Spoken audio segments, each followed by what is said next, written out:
मेरी छोटी बुआ।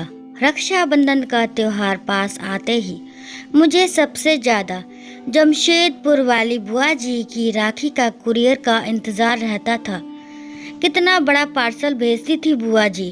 तरह तरह के विदेशी ब्रांड वाले चॉकलेट, गेम्स, मेरे लिए कलरफुल ड्रेस, मम्मी के लिए साड़ी, पापा जी के लिए कोई ब्रांडेड शर्ट। इस बार भी बहुत सारा सामान भेजा था उन्होंने।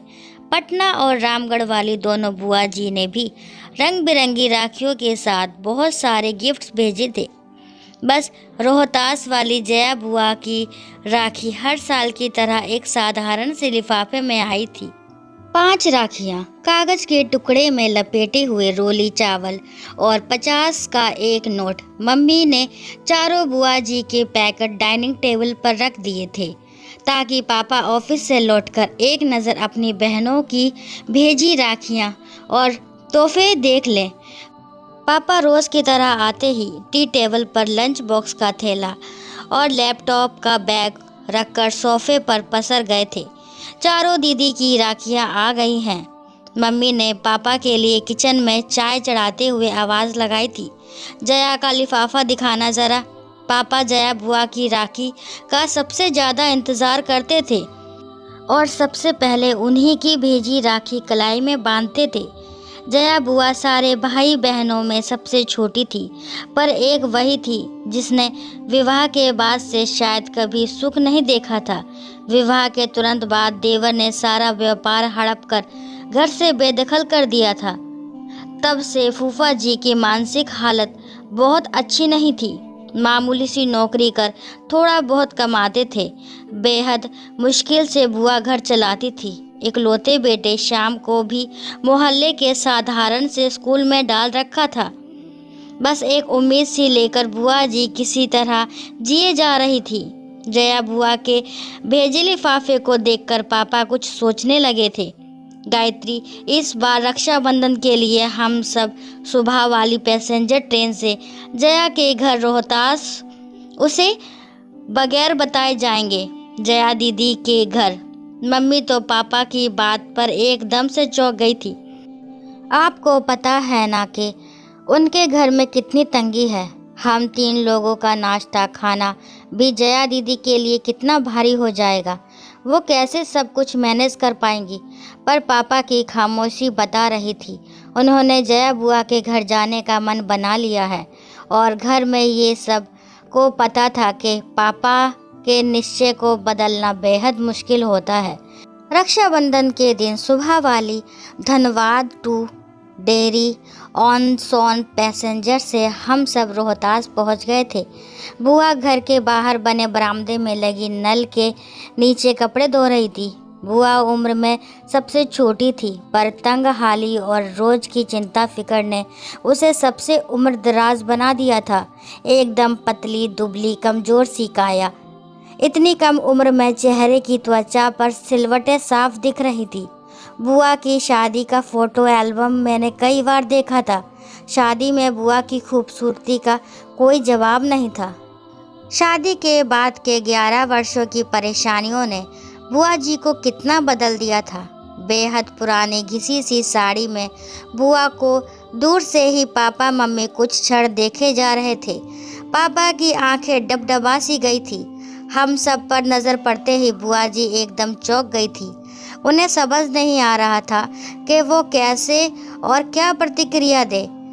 अपने बिखरे बालों को संभाले या अस्त व्यस्त पड़े घर को दुरुस्त करे। उसके घर तो वर्षों से कोई मेहमान नहीं आया था। वो तो जैसे जमाने पहले भूल चुकी थी कि मेहमानों को घर के अंदर आने को कैसे कहा जाता है। बुआ जी के बारे में सब बताते हैं कि बचपन में उन्हें साफ सफाई और सजने संवरने का बेहद शौक रहा था, पर आज दिख रहा था कि अभाव और चिंता कैसे इंसान को अंदर से दीमक की तरह खा जाती है। अक्सर बुआ जी को छोटी मोटी ज़रूरतों के लिए कभी किसी के सामने तो कभी किसी के सामने हाथ फैलाना होता था। हालात ये हो गए थे कि ज़्यादातर रिश्तेदार उनका फ़ोन उठाना बंद कर चुके थे। एक बस पापा ही थे जो अपनी सीमित तनख्वाह के बावजूद कुछ ना कुछ बुआ को दिया करते थे। पापा ने आगे बढ़कर सहम सी गई अपनी बहन को गले से लगा लिया था। भैया, भाभी, मनु, तुम सब अचानक आज सब ठीक है ना? बुआ ने कांपती सी आवाज़ में पूछा था।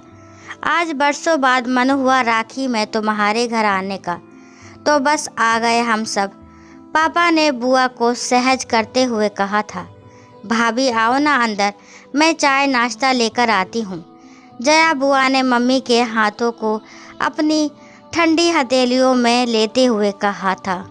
जया तुम बस बैठो मेरे पास, चाय नाश्ता गायत्री देख लेगी। हम लोग बुआ जी के घर जाते समय रास्ते में रुककर बहुत सारी मिठाइयाँ और नमकीन ले गए थे। मम्मी किचन में जाकर सबके लिए प्लेट लगाने लगी थी। उधर बुआ कमरे में पुरानी फटी चादर बिछे खटिया पर अपने भैया के पास बैठी थी। बुआ जी का बेटा श्याम दौड़कर फूफा जी को बुला लाया था। राखी बांधने का मुहूर्त शाम 7 बजे तक का था। मम्मी अपनी ननद को लेकर मॉल चली गई थी, सबके लिए नए ड्रेसेस खरीदने और बुआ जी के घर के लिए किराने का सामान लेने के लिए। शाम होते होते पूरे घर का हुलिया बदल गया था। नए पर्दे, बिस्तर पर नई चादर, रंग बिरंगे डोरमेट और सारा परिवार नए ड्रेसेस पहनकर जच रहा था। न जाने कितने सालों बाद आज जया बुआ की रसोई का भंडार घर लबालब भरा हुआ था। धीरे धीरे एक आत्मविश्वास सा लौटता दिख रहा था बुआ के चेहरे पर सच तो ये था कि उसे अभी भी सब कुछ स्वप्न सा लग रहा था। बुआ जी ने थाली में राखियां सजा ली थी, मिठाई का डब्बा रख लिया था। जैसे ही पापा को तिलक करने लगी, पापा ने बुआ को रुकने को कहा। सभी आश्चर्यचकित थे। 10 मिनट रुक जाओ, तुम्हारी दूसरी बहनें भी सब पहुंचने वाली हैं, पापा ने मुस्कुराते हुए कहा। तो सभी पापा को देखते रह गए। तभी बाहर दरवाजे पर गाड़ियां के हॉर्न की आवाज़ सुनकर बुआ, मम्मी और फूफा जी दौड़कर बाहर आए तो तीनों बुआ का पूरा परिवार सामने था। जया बुआ का घर मेहमानों से खचाखच भर गया था। महाराजगंज वाली नीलम बुआ बताने लगी कि कुछ समय पहले उन्होंने पापा को कहा था कि क्यों ना सब मिलकर चारों धाम की यात्रा पर निकलते हैं। बस पापा ने उस दिन तीनों बहनों को फ़ोन किया कि अब 4 धाम की यात्रा का समय आ गया है। पापा की बात पर तीनों बुआ सहमत थी और सबने तय किया था कि इस बार जया के घर सब जमा होंगे और थोड़े थोड़े पैसे मिलाकर उसकी सहायता करेंगे। जया बुआ तो बस एकटक अपनी बहनों और भाई के परिवार को देखे जा रही थी। कितना बड़ा सरप्राइज़ दिया था आज सबने उसे। सारी बहनों से वो गले मिलती जा रही थी। सबने पापा को राखी बांधी।